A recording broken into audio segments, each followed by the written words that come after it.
Thank you very much, and I'll follow up with you. And I think the point you're making is that the landfills that you're shipping to are because you can't open similar landfills in Alaska.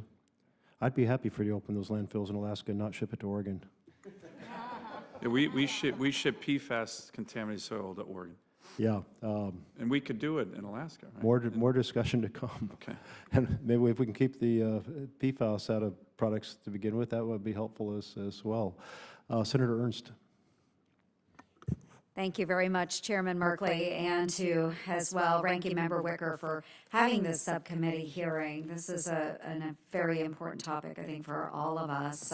Really grateful for the work that has been done on the Save Our Seas. Iowa does not have seas, but we care about it as well. So, Mr. Hertz, let's start with you.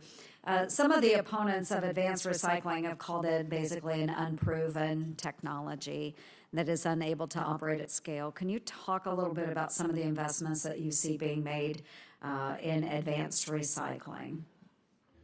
So thank you, Senator Ernst. Appreciate it.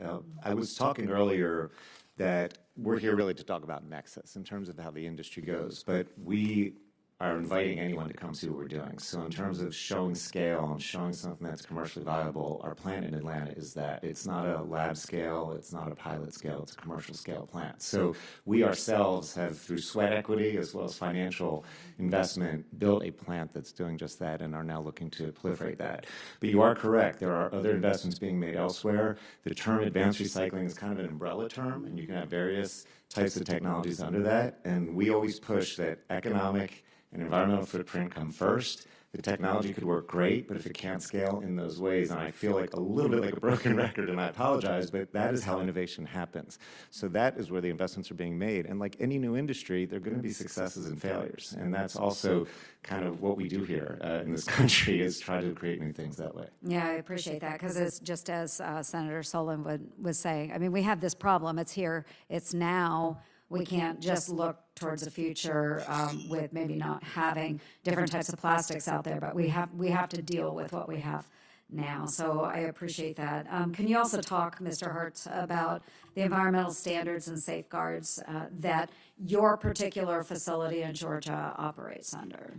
Sure. So we are in a non-attainment area. We're under federal purview by the EPA. We also obviously have state permits as well. We meet all air, water requirements, and we actually, in some areas, are permit by rule. Our footprint is actually smaller. If non-attainment areas, you're well aware, is very tight. We're actually tighter beyond that still.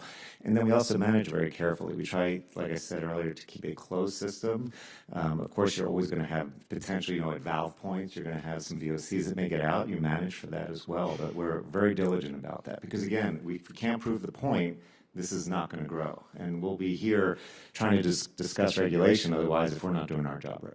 Okay, very good. So I'm from Iowa, wonderful home state. Eddyville, Iowa is home to construction of the world's first bio-BDO facility. Geno's technology will power the core and Cargill facility to produce bio-BDO single-use plastics, in addition to electronics, apparel, auto parts, and other consumer goods. And notably, compared to conventional BDO produced using fossil fuels, bio-BDO offers 90% greenhouse gas emissions savings. Bio-BDO is not only better for the environment, but producing it in the U.S. also supports our local farmers that right there in Iowa. When the Eddyville facility comes online and in active production, it will process about 30,000 bushels of corn every single day, which is great for our farmers. Mr. Seaholm, what role do you see the bioeconomy playing in furthering this type of innovation with bio-based plastic products? Sure. So thank you, Senator. Similar to my previous answer, it's an all of the above. There are opportunities to use all sorts of different types of original feedstock, and bioplastics are a growing part of the marketplace. We have members who are in the bioplastics division, and we strongly support bio as an option, especially for many of the restaurant-type applications where you have compostable streams, and it does present a good opportunity. Very good. And then what have been the, for you as well, what have the consumer and markets reaction to these types of alternatives been? I think it's been great. I think everybody is looking to use an environmentally beneficial product. And I always say people don't feel guilty when they use plastic. They feel guilty when they're done using plastic if they feel like it doesn't ultimately go where it's supposed to go. And that's why recycling is so important. And the same thing goes for biobase. If it goes into a compostable stream, fantastic. Yeah, wonderful. Well, we wish great success to our folks in Iowa, and congratulations to our farmers that engage in this. I'll yield back. Thank you, Mr. Chair, and thanks